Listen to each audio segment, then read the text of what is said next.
Welcome to Kananay Channel Fed. Please subscribe, like, and click that notification bell para ma-notify kayo sa aking every uploads. Samahan nyo kami guys na pumunta sa kubo ni tatay. Nasa probinsya kami and yung bahay namin is medyo malapit sa kalsada. Yung kubo ni tatay medyo malayo-layo pa mag-travel na mga 5 minutes ata. Round out kasi guys, 6 to 6 from 6 AM to 6 PM. Pero nung umuwi kami that day, 6 PM na or 7 PM or 7:30 na yun, hindi pa pumabalik yung kuryente.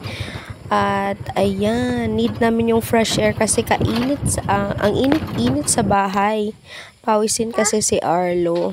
Ayan, video pa lang, ma-appreciate mo talaga ang green na green. At walang dudang fresh air. Saya ng bata dyan guys. And yan labong. Ang labong tawag sa Tagalog sa amin, tambo or bamboo shoots. Kaganda naman ang tulog niya kasi fresh ang air sa fishnet ng kanyang lolo. Ayan, ganda ng weather. Thank you Lord naman. Umayan talaga kasi pag hindi ay bali ang kamay mo kakapaypay sa batang yan. Yan, ganda ng tulog sa fishnet na duyan. And after an hour guys, sumunod sina mama at kapatid ko. May dala silang mangustin at lansones, soft drinks pero hindi pa napakita kasi yan. Yan ang gusto kong i-feature, yung paborito kong mangustin at lansones. Katamis nga yan. Katamis ng lansones. Oh, ayan. Open ko para sa inyo ha. Mangustin. Sarap. Paborito nyo rin ba yan guys?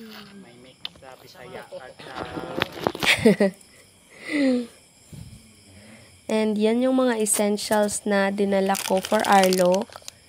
Yung kanyang snacks guys. Kasi for the lafang ang batang yan. Kanyang milk. Ang kanyang water. And syempre, nagdala ko ng extra milk. Para in case na matagalan kami, walang kaba na maubusan siya ng milk. Bimpo. Mosquito patch para sa mga lamok, and alcohol, ang changing mat niya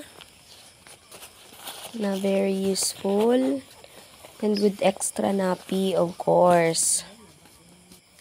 Dapat mga nanay ready. Portable pa niya pero hindi yan nagamit at all kasi nga ang lakas ng hangin. And wipes niya.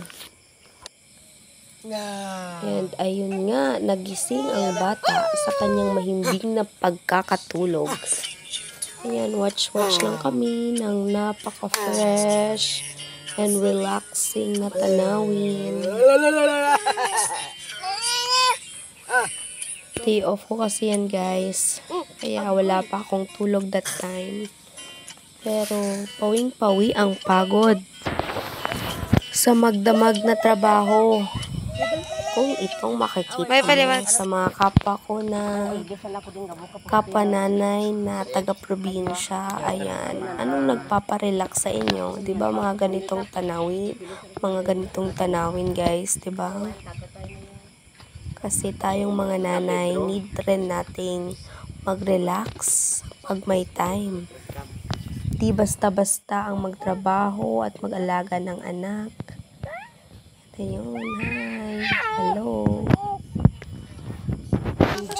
Guys, pa-subscribe naman sa channel, sa Kananay Channel Fed, sa aking channel, guys.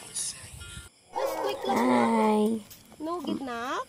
And that time, sumunod sa amin sina Tita Pretty. Ayan, sumunod sina Tita Pretty niya, may dalang pasalubong, and thank you. Ayan, umulan ng apakalakas, and si Tata ay naglagan ng sabi.